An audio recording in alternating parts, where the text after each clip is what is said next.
Mungkin tadi sudah dikupas cukup dalam ya dengan Pak Farudin ya tentang Astacita.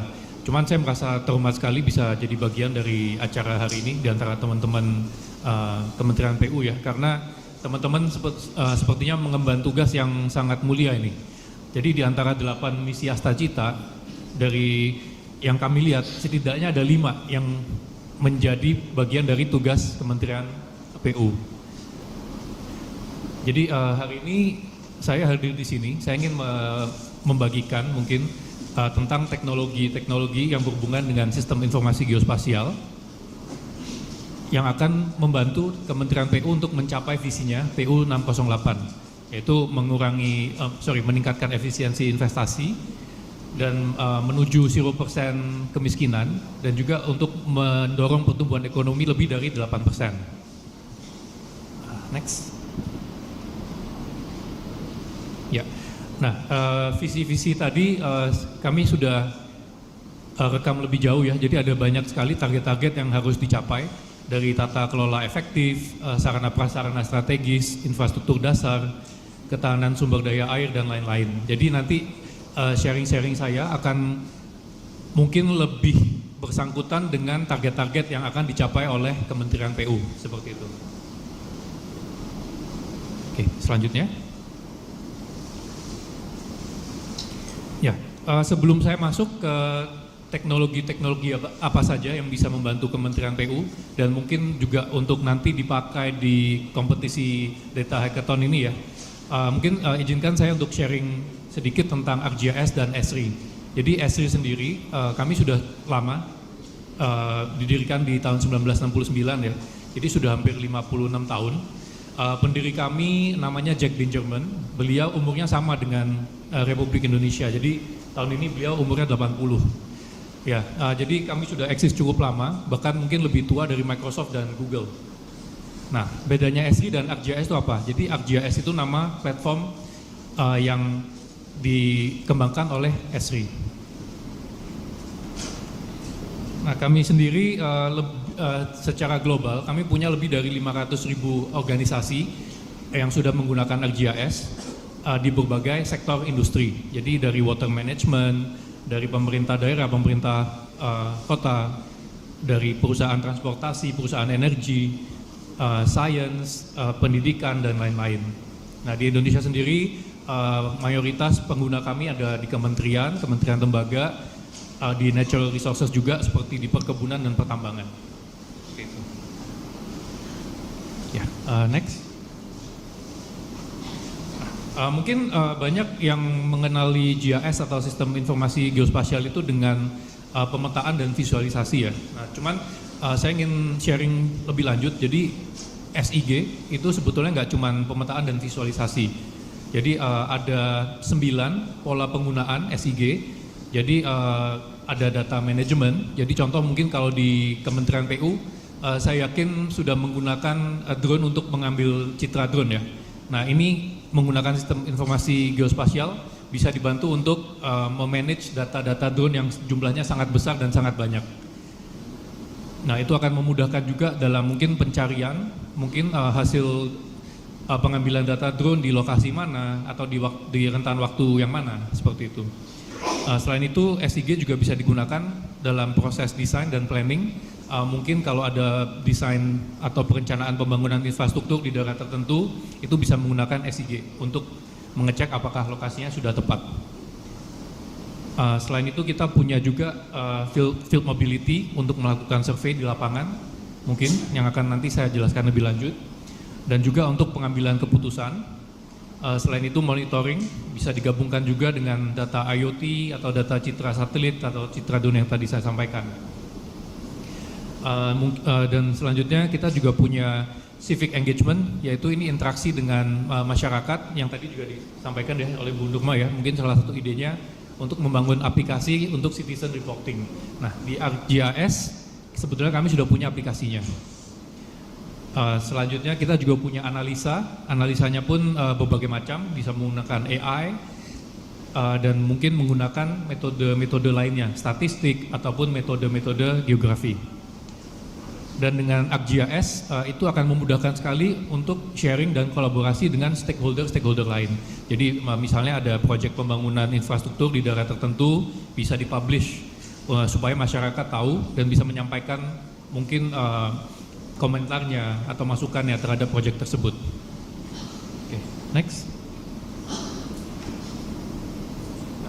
ArcGIS sendiri yang sudah 56 tahun ya, sudah berkembang sangat pesat. Mungkin di tahun 69 itu cuma bisa dipakai di desktop, namanya ArcMap ya. Kalau sekarang sudah bisa diimplementasikan di cloud.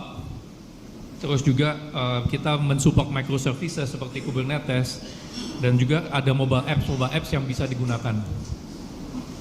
Mungkin dulunya cuma ada 2 dimensi, kita sekarang mendukung 3 dimensi juga dengan integrasi ke BIM.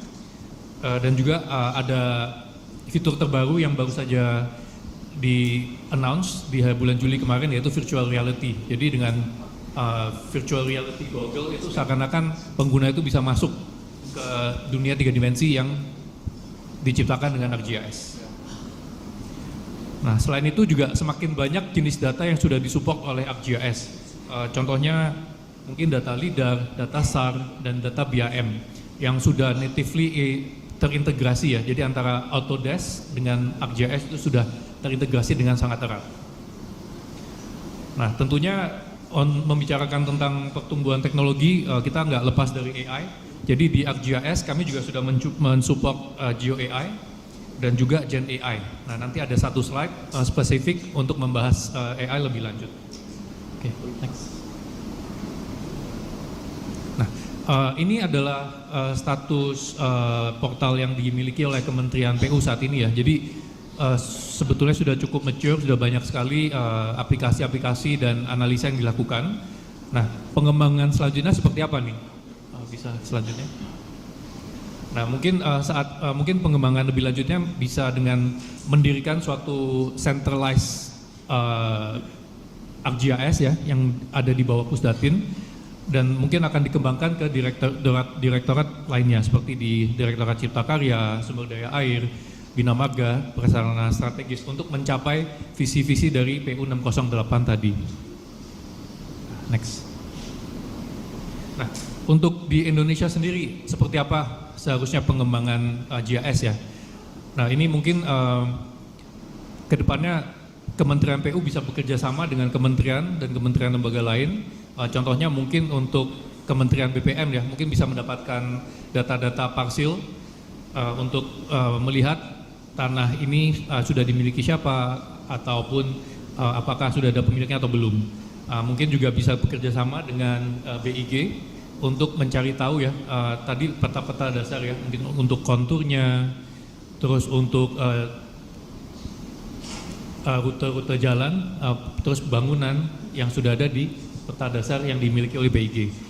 Dan mungkin juga tadi bisa bekerja sama dengan BPS mungkin untuk mencari tahu kawasan kumuh ada di mana saja, mungkin kemiskinan ada di mana saja. Jadi data-data tersebut bisa dianalisa dan digunakan untuk Kementerian PU untuk membantu membangun infrastruktur yang merata untuk seluruh Indonesia.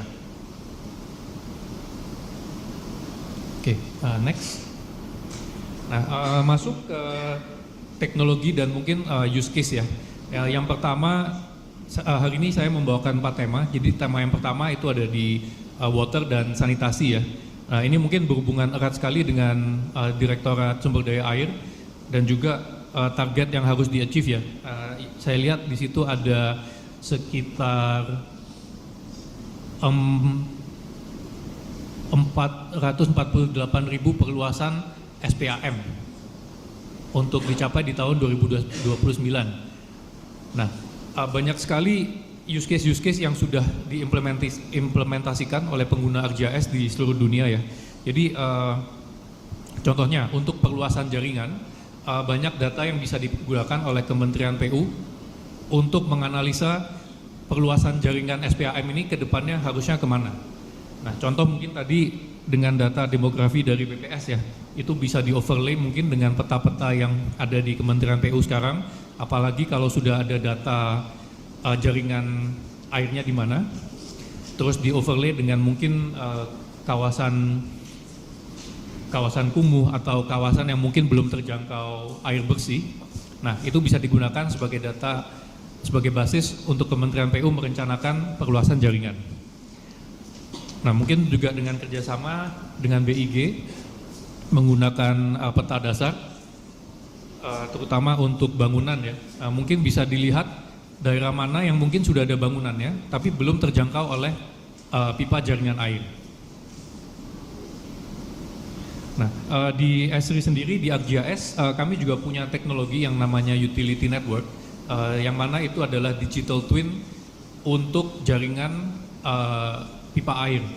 Nah, digital twin ini maksudnya kita merepresentasikan jaringan pipa tersebut secara digital, di mana atribut-atributnya seperti mungkin diameter pipa, terus koneksi pipa yang satu dengan yang lainnya, terus mungkin valve, tekanan air itu bisa direpresentasikan di atas peta yang ada di ArcGIS. Nah, keuntungannya apa setelah kita merepresentasikan jaringan-jaringan pipa air ini? Nah, kita bisa melakukan simulasi lebih lanjut. Jadi misalnya kalau kita ingin melakukan maintenance nih di suatu area, mungkin valve mana yang harus ditutup. Nah, itu bisa dilakukan di atas ArcGIS. Nah, selain itu juga dengan integrasi ke IoT, kita bisa membantu untuk mengurangi non-revenue water. Jadi untuk memprediksi atau mencari tahu ya kebocoran ini ada di area mana. Itu bisa dilakukan juga dengan bantuan IoT. Okay. Next.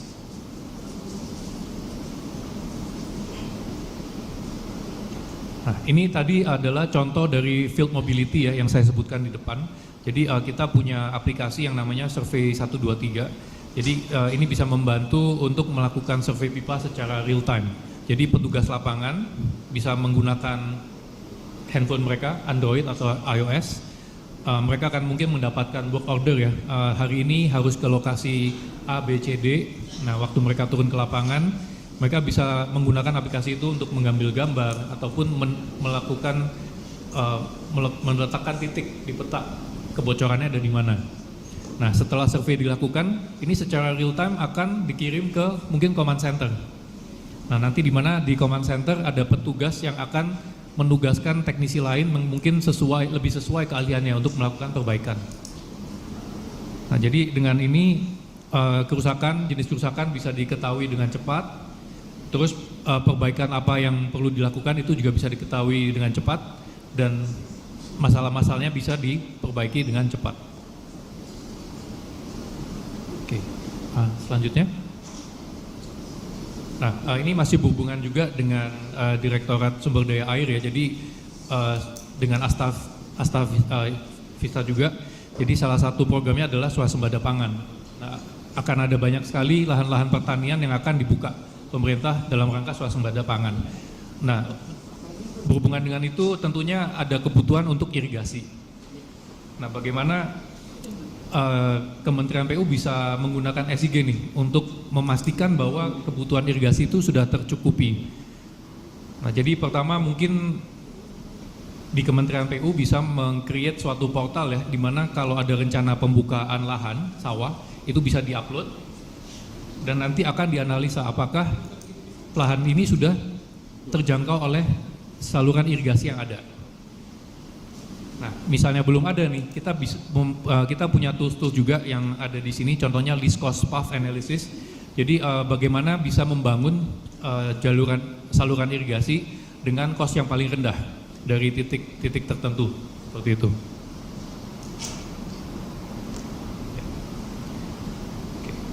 Next. Nah, selain itu jika mungkin dikira ketersediaan air itu kurang, kami juga punya tools yang bisa membantu mensimulasikan ya, sekiranya nanti dibangun bendungan di area ini dan memperhitungkan kontur-kontur yang ada di area tersebut ya, berapa banyak mungkin air yang bisa terbendung di situ. Nah, nanti simulasinya akan menunjukkan berapa ribu meter persegi air yang bisa ditampung di area bendungan itu. Jadi selain simulasi untuk pembangunan bendungan, kita juga punya simulasi untuk aliran arus air. Jadi dari sungai. Nah ini bisa digunakan juga untuk Kementerian PU ya. Jadi supaya saluran-saluran irigasi yang dibangun itu lebih efisien dan lebih tepat sasaran seperti itu. Oke, tema teknologi kedua itu untuk disaster resilience ya. Bagaimana ArcGIS bisa digunakan untuk menanggulangi bencana. Nah ini mungkin ada kaitannya juga dengan salah satu target Kementerian PU, yaitu untuk pengendalian banjir sebesar 788.000 km di tahun 2029. Ya, jadi mungkin kita semua masih ingat ya, di tahun 2020 di akhir tahun itu Jakarta terlanda banjir yang cukup parah ya. Saya sendiri juga terkena imbasnya. Kebetulan saya di Jakarta Barat, lumayan banyak tuh jalur-jalur yang tidak bisa saya lewati. Di ArcGIS ini di versi yang paling baru nih, kita sudah punya flood simulation ya. Jadi ada banyak sekali parameter yang bisa kita atur untuk melakukan flood simulation ini. Contohnya curah hujan, jadi itu bisa diatur dengan mudah, dan juga kecepatan penyerapan tanah terhadap hujan tersebut.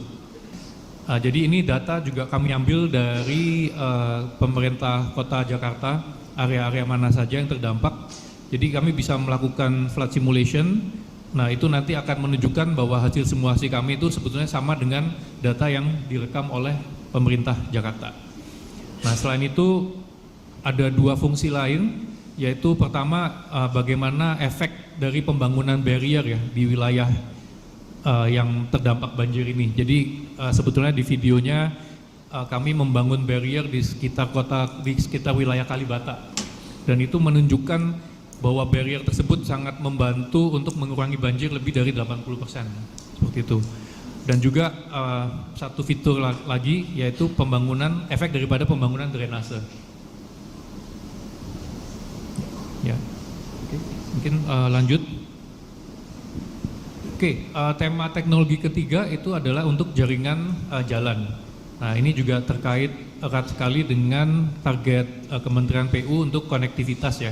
Jadi ada 837.000 jalan baru yang harus dibangun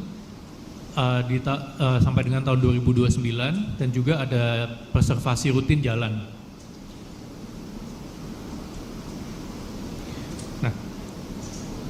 Nah, untuk jalan baru sendiri kami sudah ada satu use case di salah satu BUMN karya ya yang sudah menggunakan Esri. Jadi mereka menggunakan Esri dari fase paling awal, dari fase planning sampai ke fase operasional. Nah di fase planning contohnya apa yang mereka lakukan, yaitu melakukan inspeksi komposisi tanah di area jalan tol yang akan dibangun. Nah mereka menggunakan survei 1, 2, 3 juga. Jadi waktu survei yang mereka turun ke lapangan, mereka menggunakan aplikasi saja. Jadi kendala yang mereka hadapi sebelumnya mereka menggunakan kertas. Nah, sering sekali kertasnya itu hilang dan memakan waktu antara mereka melakukan survei sampai data itu di-input ke sistem. Nah dengan menggunakan survei ini itu memotong waktu yang dibutuhkan. Nah karena banyak waktu yang dipotong antara survei sampai data itu diterima di pusat, nah adjustment yang harus mereka lakukan untuk desainnya itu bisa dilakukan dengan lebih cepat. Jadi proyek pembangunan itu juga akhirnya berlangsung lebih cepat. Nah untuk preservasi rutin jalan banyak sekali juga cara-cara cerdas ya menggunakan AI. Jadi pertama ada Geo AI, mungkin dengan bantuan CCTV, di mana kita bisa mendeteksi ada kerusakan di area mana saja di jalan tol tersebut. Jadi kalau misalnya ada hairline fracture atau ada lubang, itu bisa terdeteksi dengan Geo AI. Nah selain itu kita juga punya tools-tools lain mungkin secara statistik. Nah kita bisa mendeteksi tren kecepatan arus lalu lintas yang mungkin setiap hari rata-rata kecepatannya di sekitar 70. Kenapa kok dalam beberapa minggu terakhir rata-ratanya turun ya, mungkin ke 50 atau ke 40. Nah dengan data-data tersebut kita bisa menganalisa mungkin ini sudah waktunya untuk melakukan perbaikan jalan.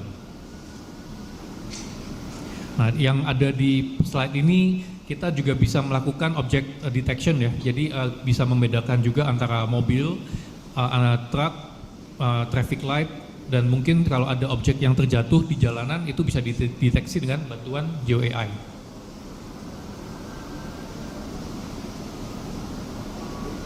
Oke, lanjut.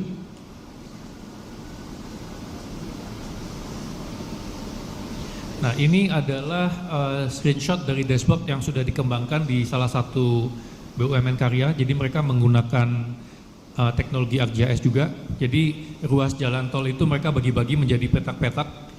Nah, mereka menggunakan survei 1, 2, 3 ya. Jadi yang awalnya paper based juga, mereka beralih ke survei 1, 2, 3 menggunakan mobile application. Nah, di mana petugas lapangan bisa langsung melaporkan jika ada kerusakan itu petak yang mana.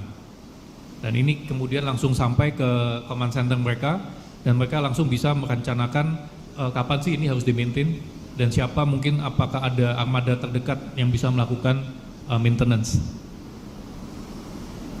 Seperti itu. Oke, bisa lanjut. Nah, tema terakhir yang saya bawakan yaitu adalah digital twin. Jadi ini juga berhubungan erat sekali dengan banyak target-target Kementerian PU ya. Jadi ada pembangunan sarana prasarana seperti pasar, seperti sekolah dan lain-lain. Nah, di digital twin ini sebetulnya teknologi SIG bisa digunakan dari semua life cycle project, dari awal perencanaan, pemilihan lahan. Jadi ada satu use case di luar sana, di luar negeri mereka menggunakan SIG untuk menganalisa lahan mana sih yang mungkin cocok untuk pembangunan gedung seperti ini. Sampai ke akuisisi lahan dan fase operasional.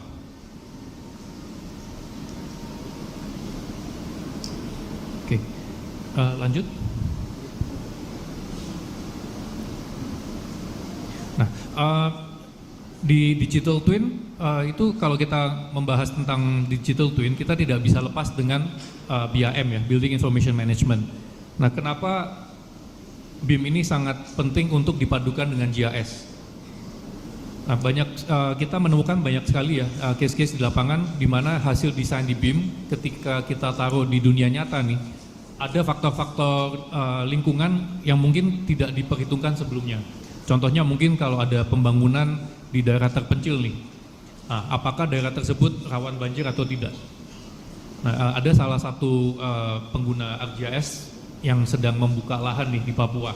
Mereka mau membangun jembatan ya. Nah, setelah mereka rencanakan dengan BIM, ternyata area yang mereka rencanakan itu setiap kali ada hujan deras itu banjir. Jadi mereka nggak bisa membangun jembatan di situ. Nah, dengan menggunakan GIS, analisa ini bisa dilakukan lebih dulu. Nah, contoh lain mungkin juga yang tadi saya sebutkan ya, apakah pembangunan jalan tol mungkin di Sumatera. Apakah pancang-pancang jembatan itu apakah sudah ditempatkan di lokasi yang tepat? Apakah tanahnya itu sudah layak untuk dipasangin pancang? Apakah itu dekat dengan aliran sungai atau air? Nah, dengan data-data ini akhirnya desain yang awalnya dibuat di BIM itu bisa disesuaikan lebih lanjut.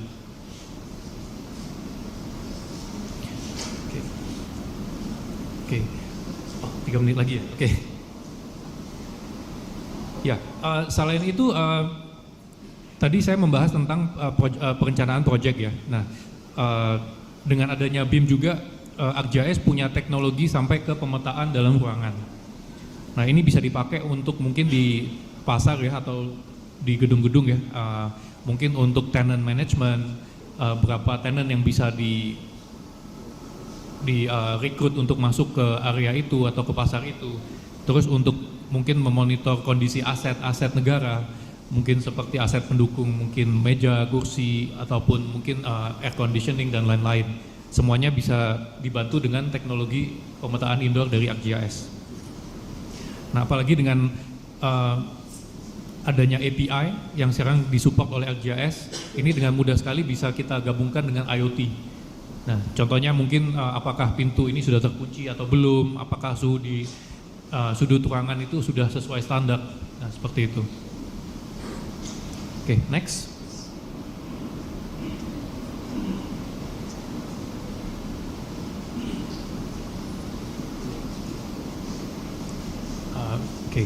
Oke, karena videonya mungkin nggak bisa jalan, kita bisa skip dulu, Mas.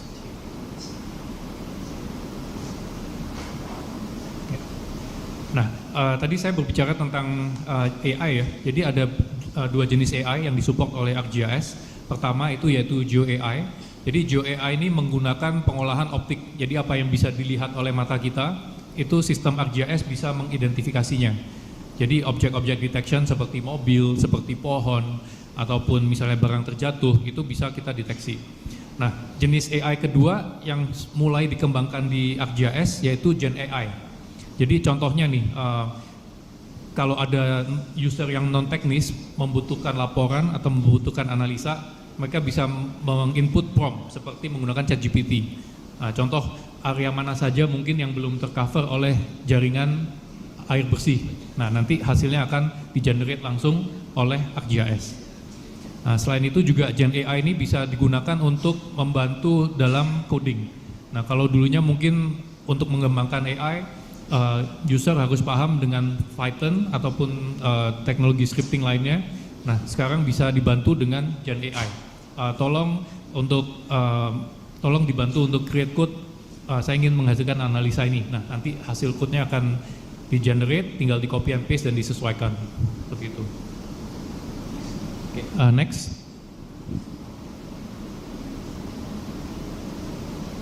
Ya, mungkin untuk kesimpulannya ya, apa saja yang bisa dibantu ya oleh teknologi SIG dalam infrastruktur cerdas dan merata. Pertama, kita bisa membantu Kementerian PU untuk mengefisiensikan waktu dan uang. Nah, salah satu caranya yaitu menggantikan proses-proses yang awalnya mungkin paper based dan manual dengan aplikasi. Terus juga mungkin kalau dulu ada ketergantungan ya dengan mungkin personal knowledge ya, ataupun orang-orang tertentu yang mungkin pengetahuannya sangat dalam. Nah, sekarang dengan adanya GIS ini pengetahuan tersebut bisa didokumentasikan. Jadi ketika mungkin kalau orang itu berhalangan, masih ada orang lain yang bisa membantu. Dan juga dengan adanya SIG bisa mengambil keputusan-keputusan yang lebih cerdas dan lebih cepat.